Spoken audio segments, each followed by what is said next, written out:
A lot can happen in a week. Some of it good, some of it bad, some of it downright ugly.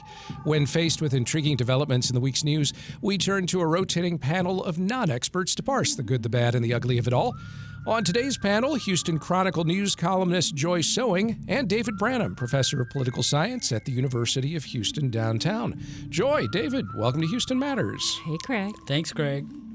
Panel, Houston B-Cycle, the city's bike share network, officially closed Sunday after a 12-year run. As Houston Public Media's Adam Zuvanich reported Monday, that leaves Houston as the largest city in the United States without a bike-sharing system. It's unclear whether the city will get another one. Transit provider Metro's board voted last fall to launch its own bike share network, but the agency's under a largely new leadership group now and says that plan is under review. Houston B-Cycle is gone, and there's doubt as to whether another bike-sharing program will start up anytime soon. Is this good, bad, or ugly? Joy? You know, I did a deep dive into this issue, and I do think it's a bad thing. I think that we need alternative transportation just to get in and around the city, and this, seemingly was a good thing. I had some concerns given the fact that I used to be a cyclist, and I would see people all the time riding without helmets. And I know we had this conversation earlier, and I just think in Houston it's too dangerous to be on the streets riding around without helmets. But that's a whole nother thing. What I've read is that they really struggled to financially make a go of this.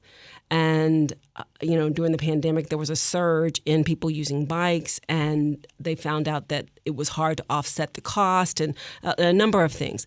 I don't know what the answer is, but I do think there is a need for something, a service like this in a very car-focused city. And when we're trying to, focus on our attractions, focus on our arts, it's a great way to get in and around the city, to see the sights, to see, what we have to offer. And I just think that it's now gone.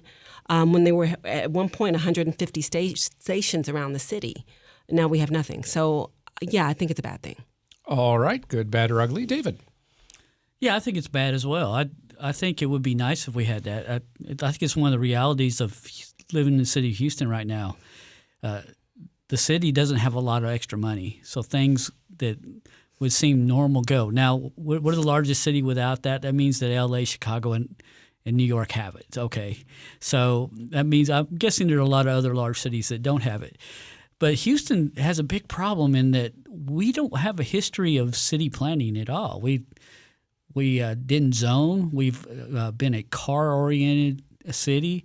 We've just had buildings go everywhere, all at once. Then the thought of, it would be nice if we had bicycle trails and a way to get around on bicycles here in Houston. And as an afterthought, I thought we did great as far as, finding trails. I mean, Buffalo Bayou and Memorial Park, it's nice. I work at University of Houston downtown. We have the bike trail goes right by our building. It gets pretty good traffic. But I did notice that when I saw the bike share racks, that they were almost always full and that people weren't getting them. And as Joy said, you could get a bike, but you couldn't get a helmet with it. So sensible people would say, nah, it's not safe to do that. And then other sensible people who actually want to ride their bike around the city, all you have to do is walk along and see, wow, that's not really that safe to ride your bike here. It's kind of crazy. Mm-hmm. And the cyclists that are here, they're real risk takers because they get in the middle of traffic and cars have no respect for them, and it's very tough. So it would be nice if we, in the future, we can build a culture where it's more of a bike-friendly city, where we have more trails. We did pretty well, as I said. We've built a lot of trails. You can get around a lot, but it's not that easy. It's especially if you're a tourist, and those are the people that bike share are really targeting. If you're a tourist and you want to just get a bike, if you're at UHD and you take it off the rack, you kind of look around and go, where do I go? There are places for you to go, but you better know what to do. So I think we just have a little work to do, and that I'm hopeful in the future that this will come back. And in all honesty, I think the bicycling is a great way, a great alternative to transportation with cars. It makes you more healthy. That's a good thing, right? We're not burning fuels, so let's get back to it, make a plan, and do it in the future. I agree with that. Panel now to a story of contrasts, also involving Houston Metro. The agency has been removing its red and blue visibility stripes from its light rail trains. Board Chair Elizabeth Gonzalez-Brock cites customer and community safety for the move, though it's not clear how doing so makes the trains any safer. Metro says the trains without the stripes will be gray for the time being. Compare that to a design change being made to subway trains in Boston. Googly eyes attached to the front of the trains. As the AP's Steve LeBlanc reported Tuesday, Massachusetts Bay Transportation Authority CEO Philip Eng says the idea came from a small group of transit enthusiasts who dropped off a package of plastic googly eyes at MBTA headquarters. Says Eng, when I saw it, it made me laugh. I thought we could do something like that to have fun. Transit trains in Houston are getting blander, while ones in Boston are getting googly. Is this good, bad, or ugly? David? I think it's good to put a little more pizzazz in your train. So if you want to start out by getting rid of the red and white of Metro, in all honesty, Metro has not had a great history in the city, but I think it's getting better. And you don't hear nearly as much controversy about Metro as you have. In all honesty, I think of Lee Brown every time I see the rails, because he was mayor when that stuff went up, and no one was saying anything good about Lee Brown when they were digging those holes and blocking those roads, making it impossible to get around. And Lee Brown implemented this knowing that it wasn't even going to be there until well after he was mayor. It's for the good of the city in the future. So I don't think he gets enough credit for that. So I think that, getting rid of the red and white's okay. Maybe gray isn't so good, but we can change the colors of Metro. Now you have carte blanche.